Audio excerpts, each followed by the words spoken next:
Assalamualaikum warahmatullahi wabarakatuh. Bagaimana kabar anak-anakku hari ini? Alhamdulillah, sehat, cerdas, luar biasa, Allahu Akbar.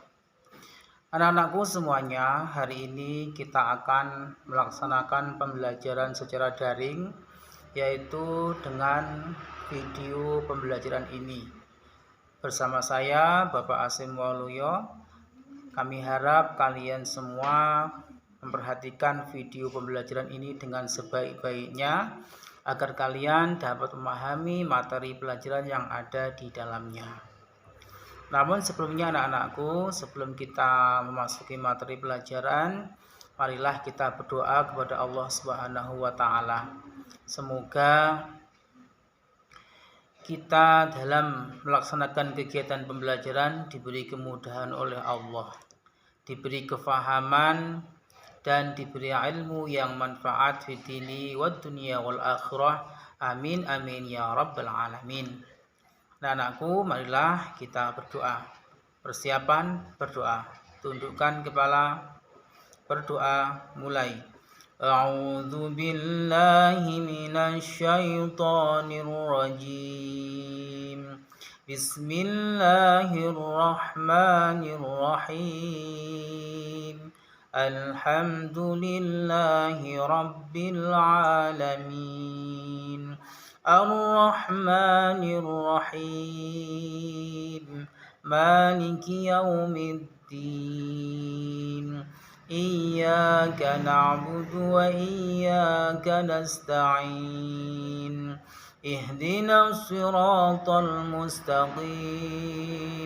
Siratal ladzina an'amta 'alaihim ghairil maghdubi 'alaihim waladdallin. Amin. Bismillahirrahmanirrahim. Asyhadu an la ilaha illallah wa asyhadu anna Muhammadar Rasulullah. Raditu billahi rabba wa bil islami dina wa bi Muhammadin nabiyyan wa rasula. Rabbi zidni ilma warzuqni fahma waj'alni minas salihin walhamdulillahi rabbil alamin. Doa selesai. Anak-anakku semuanya, hari ini kita akan belajar mengenai kisah keteladanan dari Nabi Daud alaihi salam. Namun sebelum kita masuki materi pelajaran tentang kisah keteladanan Nabi Daud alaihi salam, Bapak ingin sedikit bertanya kepada kalian tentang materi pelajaran minggu yang lalu. Apakah kalian masih ingat? Yang pertama, tentang perbedaan Nabi dan Rasul. Nabi adalah seorang laki-laki pilihan Allah yang diberi wahyu, akan tetapi tidak wajib menyampaikan kepada umatnya dan untuk suri tauladan bagi umatnya. Kalau Rasul apa, anak-anakku? Ya, Rasul adalah seorang laki-laki pilihan Allah yang diberi wahyu untuk disampaikan kepada umatnya. Anak-anak, ada berapa Nabi dan Rasul itu? Ya, Nabi dan Rasul yang wajib kita imani itu ada 25. Nabi yang pertama adalah Nabi Adam alaihis salam, dan Nabi yang terakhir adalah Nabi Muhammad sallallahu alaihi wasallam. Anak-anak, masih ingatkah kalian apa saja sifat wajib bagi Rasul? Ada berapa sifat wajib bagi Rasul itu? Ya, sifat wajib bagi Rasul ada 4. Apa saja? Yang pertama adalah siddiq, yang kedua adalah tabligh, yang ketiga adalah amanah, dan yang keempat adalah fatonah. Anak-anak, apa yang dimaksud dengan siddiq? Ya, siddiq artinya benar, jujur. Yang kedua, tabligh. Apa arti dari tabligh? Ya, tabligh artinya menyampaikan wahyu. Yang ketiga, amanah. Apa yang dimaksud dengan amanah itu, anak-anak? Ya, amanah artinya adalah dapat dipercaya. Dan yang keempat, fatonah. Apa arti dari fatonah? Ya, betul, fatonah artinya cerdas atau pandai. Baiklah anak-anak, sekarang kita memasuki materi pelajaran kita hari ini, yaitu mengenai kisah keteladanan Nabi Daud alaihi salam. Akan tetapi perlu kami sampaikan tujuan pembelajaran kita pada kesempatan kali ini. Yang pertama, setelah mengamati video pembelajaran, anak-anak mampu meyakini kebenaran kisah keteladanan Nabi Daud alaihi salam. Yang kedua, setelah mengamati, memperhatikan video pembelajaran ini, siswa mampu menunjukkan sifat pemberani, rendah hati, tanggung jawab sebagai implementasi dari pemahaman kisah keteladanan Nabi Daud alaihi salam dengan baik dan benar. Dan yang ketiga, setelah siswa memperhatikan, mempelajari video pembelajaran ini, siswa mampu memahami keteladanan kisah Nabi Daud alaihi salam. Dan yang keempat, setelah siswa mempelajari, memperhatikan video pembelajaran ini, siswa mampu menceritakan kisah keteladanan Nabiullah Daud alaihi salam. Anak-anak, sekarang kita memasuki materi pelajaran hari ini ya. Nah, Nabi Daud alaihi salam adalah salah satu nabi dan Rasulullah, Rasul utusan Allah yang terkemuka, yang memiliki berbagai macam kelebihan, yang memiliki mukjizat sebagaimana nabi dan rasul yang lainnya. Nabi Daud alaihi salam itu adalah salah seorang nabi yang berasal dari Bani Israel. Kisah daripada Nabi Daud alaihi salam itu sendiri dimulai ketika adanya peperangan antara dua pasukan yang masyhur kita dengar, yaitu pasukan Raja Talut, seorang raja yang mempunyai hati yang baik, melawan seorang raja yang zalim, yaitu Raja Jalut, yang memiliki pasukan yang besar, akan tetapi mereka suka menjajah, suka menindas kepada golongan atau rakyat yang lain. Maka waktu itu tibalah suatu peperangan, dan Nabi Daud alaihi salam waktu itu masih muda, ikut dalam pasukan yang dipimpin oleh Raja Talut. Kemudian setelah dua pasukan itu berhadapan dan berperang, di mana pasukan itu sungguh tidak berimbang, dan ternyata pasukannya Raja Jalut itu lebih banyak daripada tentaranya atau pasukannya Raja Talut. Akan tetapi dengan kesabaran, dengan kegigihan perjuangan, Allah Subhanahu wa taala memberikan kemenangan atas Raja Talut dan pasukannya. Dan anak-anak perlu ketahui bahwa yang berhasil membinasakan raja yang zalim tadi, raja yang bernama Talut tadi, adalah Daud alaihi salam. Sehingga rakyat begitu mengeluh-elukan, begitu mengagumi, begitu menyanjung terhadap keberanian, kecerdasan, dan keahlian Daud alaihi salam. Sehingga kemasyhuran Daud sendiri itu melebihi daripada kemasyhuran Raja Thalut itu sendiri. Nah, sepanjang waktu pengabdian, perjuangan Nabi Daud alaihissalam terhadap kerajaan sangat besar dan jasa-jasanya pun sangat besar. Oleh karena itu, pada suatu saat ketika Raja Thalut sudah meninggal dunia, maka tampuk kekuasaan pemimpin atau raja digantikan oleh Nabi Daud alaihissalam.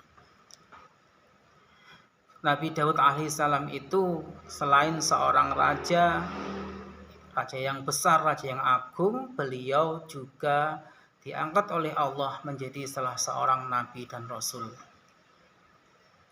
Sebagai seorang nabi dan rasul, Daud alaihissalam itu dikaruniai oleh Allah sebuah kitab suci yang bernama kitab suci Zabur.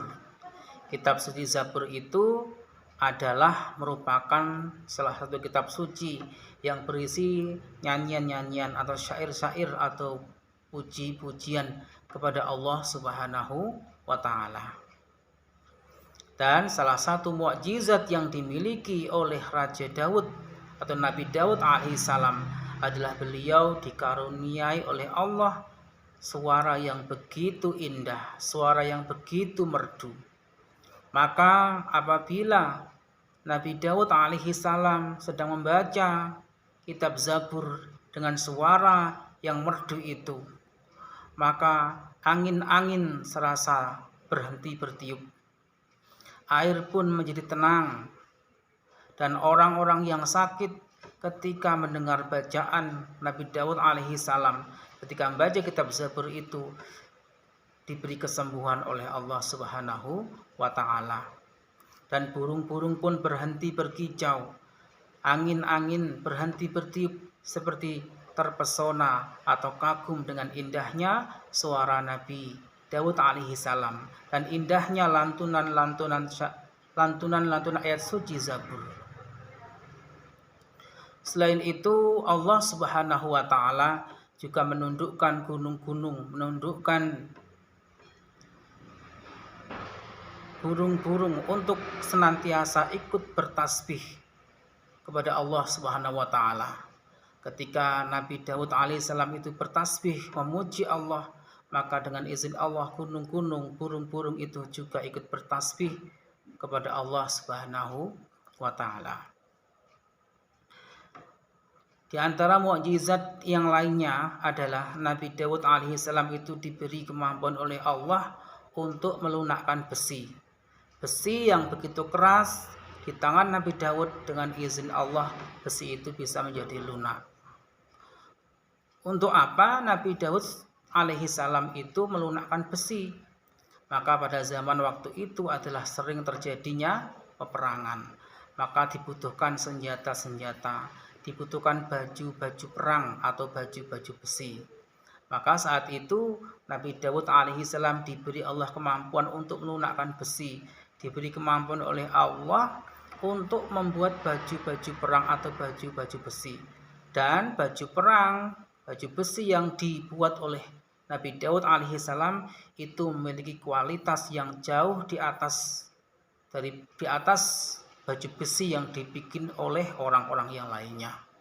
Ketika seseorang itu memakai baju besi buatan Nabi Daud alaihissalam, begitu nyaman dipakai, bisa terlindung dari senjata musuh, akan tapi dia juga bisa bergerak dengan nyaman, dengan leluasa.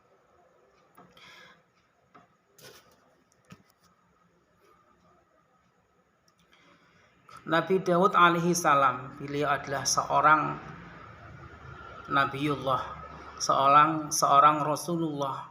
Beliau juga seorang raja yang agung, raja yang besar. Akan tetapi Nabi Daud alaihissalam itu memiliki kelebihan-kelebihan yang tidak dimiliki oleh orang lain. Di antaranya kelebihan dalam hal beribadah kepada Allah Subhanahu wa taala. Nabi Daud itu ketika beribadah, anak-anakku, tidak mengenal waktu.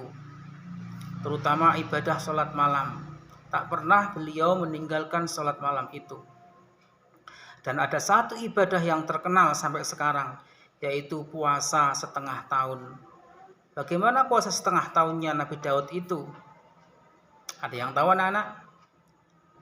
Iya, Nabi Daud itu kalau puasa sehari beliau berpuasa, sehari berbuka. Sehari berpuasa, sehari berbuka. Itu beliau lakukan sepanjang tahun. Nah, apakah anak-anakku juga ingin melaksanakan puasanya Nabi Daud?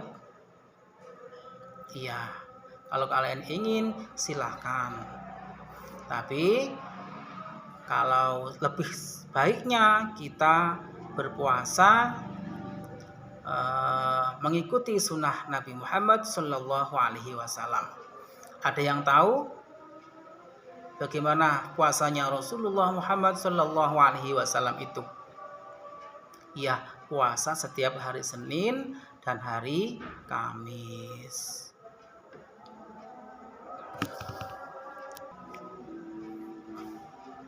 Nah, anak-anakku semua, demikian tadi sedikit penjabaran materi tentang kisah keteladanan Nabi Daud alaihi salam. Semoga pembelajaran kita kali ini dapat memberikan manfaat barokah untuk kita semua, menjadikan kita anak-anak yang solih dan solihah, ya, mencontoh keteladanan Nabiullah Nabi Daud alaihi salam. Dan jangan lupa tetap menjaga kesehatan, patuhi protokol kesehatan. Semoga wabah virus COVID-19 ini segera berakhir. Amin, amin, ya rabbal alamin. Anak-anak, sebelum kita tutup pelajaran pada kali ini, sedikit kesimpulan. Yang pertama, Nabi Daud adalah Nabi Allah yang soleh, taat beribadah, kuat ibadahnya, memiliki kecerdasan yang luar biasa, memiliki mukjizat yaitu suara yang begitu merdu dan kemampuan untuk melunakkan besi. Allah memberikan sebuah kitab suci kepada beliau, yaitu kitab suci Zabur yang berisi puji-pujian kepada Allah Subhanahu wa Ta'ala. Anak-anak, marilah kita tutup pembelajaran kita pada hari ini dengan bacaan hamdalah bersama-sama. Alhamdulillahirabbil alamin. Dan kita tutup dengan doa kafaratul masjid. Bismillahirrahmanirrahim. Subhanakallahumma wa bihamdika asyhadu an la ilaha illa anta astaghfiruka wa atubu ilaik. Walhamdulillahirabbil alamin. Wabillahi taufiq wal hidayah wa ridha wal inayah. Wassalamualaikum warahmatullahi wabarakatuh.